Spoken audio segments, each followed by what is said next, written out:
Hi, I'm Glenn May with Shaw Grigsby. Shaw, great to have you aboard today. It's good to be here, absolutely. Shaw, how long have you been fishing now? It's been quite a long time, hasn't Forever. it? I fished my first BASS tournament in 1977, so that dates me way back there. But I went professional in '84 and been out there ever since. And in all those years of fishing, what would you say would be your most memorable bass you've ever caught? Wow. You know, one that comes to mind really quickly is just January of last year. I was fishing a PAA event, a professional anglers event in Toho, and I caught the biggest bass of my life in the tournament. It turned out to be 13 pounds, 6 ounces, just a little bit over my biggest, which was 13.5 at the time. So that's pretty special when you catch the biggest bass of your life in a tournament. That's awesome. Yeah. And speaking of big bass, what would you consider to be one of your more unusual tactics for catching large bass? I don't know if I have an unusual tactic. There's a lot of things I like to do, and there's some things that are pretty neat that you can, catch them on that you don't even talk about. You kind of keep things close to the vest. But probably my favorite way to catch them is sight fishing, which here at Birmingham I won't be doing any sight fishing, but Not in the mud. not in the mud. But it'll still be a fun event here, and I'm looking forward to getting out there. So I was wondering if you could fish with anybody that of your choice, past or present, who might that be? If you're thinking like of an angler, another angler, there's a gentleman that I've always, wanted to fish with since I was young, and I competed against him forever, and I've always heard he's one of the best gentlemen to ever be in the boat with, and I feel fortunate to fish with the guys I fish with. I mean, I've got paired with Gary Klein a number of times, Rick Clunn a number of times, Guido Hibben. I mean, you name some of the biggest names in the sports, and I've been in the boat with them, competing against them in the old days when we would get in the boat together. But the guy that I never got to fish with that I've always heard is just tremendous is Larry Nixon. And never, ever got to fish with a guy, and he fishes the FLW Tour, and so it probably never happened. But a good man.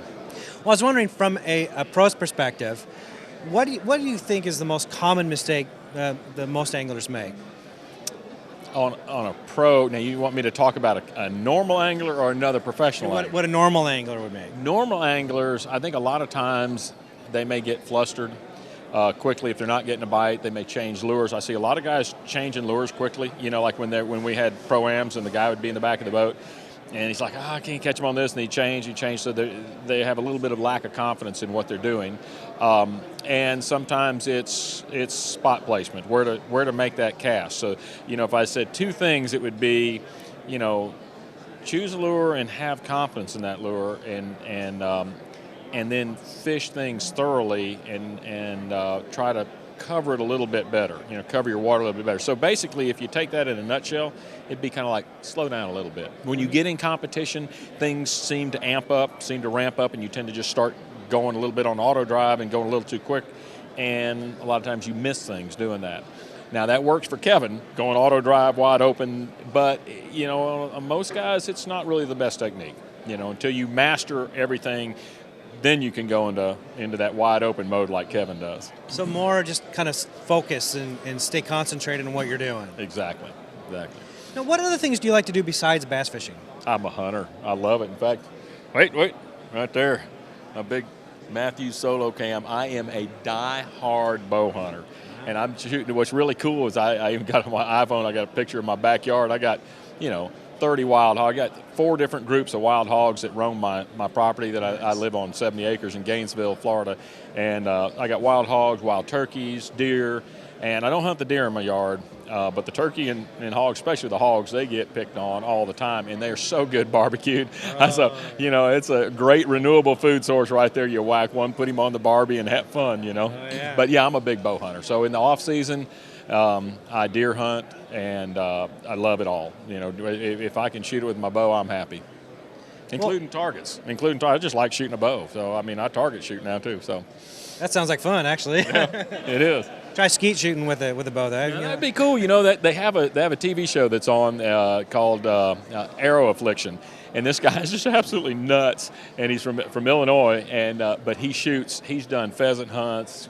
It doesn't matter. He did one with bullfrogs one time. I had just said, "Oh my gosh!" He took him home and ate them. But it's cool. He does everything with a bow. Awesome. Yeah, it is. Shaw, what would be your dream vacation? very honestly, I would love to go. I mean, I have a couple trips that I want to do, and one of them is to, South America and do the fly fishing for sailfish. I've always wanted to do that, never had an opportunity, and so, someday I'll get to do that. I've been to Peacock, been to Brazil, and been peacock fishing, and that's one of my favorite places to go. But I think if I was saying something that I want to do that's kind of on your bucket list, it would be, going to like Belize and just going having a great time. Belize would be a good one because you can catch permit and tarpon and all the rest, but just to be able to do some of that. I love fly fishing, and just be able to do some of that fly fishing for sales and maybe some permit mixed in would be good. Oh, that'd be a kick. Oh, man, see a sail jumping. Nice, it's nice and warm, too. Yeah. I don't have to wear my hoodie all the time. Exactly, yeah. So what is if there's one thing out there that perhaps the fans out there don't know about you that you can share with us? I'm pretty much an open book. I don't know that there is much that I haven't shared of, who I am and what I do. But, yeah, I mean. So what's your favorite ice cream? I don't really eat ice cream much. I really don't. I'm kind of a vanilla guy. If I do eat ice cream, it's vanilla, and I like. What do you like to snack on the boat? I usually carry like cereal. I'm a heart patient, so I eat low-fat everything. Everything I try to do is low-fat, and with the exception of my barbecue piggy, but I trim all the fat, so I get to process that myself. I get to trim all the fat off of that. But anyway, so we make it all as low-fat as possible. So pretty much I'm a low-fat guy, so I'll take, cereal in the boat. Sometimes it's, Quaker, or sometimes it's cashew, it's whatever, and it's just good low-fat, and it's easy to munch and good for you. Fantastic. All right. Kind of a healthy guy. Try to be anyway. Well, thanks for the tips. Well, Shaw, thanks a lot for being with us today. Absolutely. I do appreciate it, and we're looking forward to see you out on the water. Okay. Thanks, All man. right. Thank you.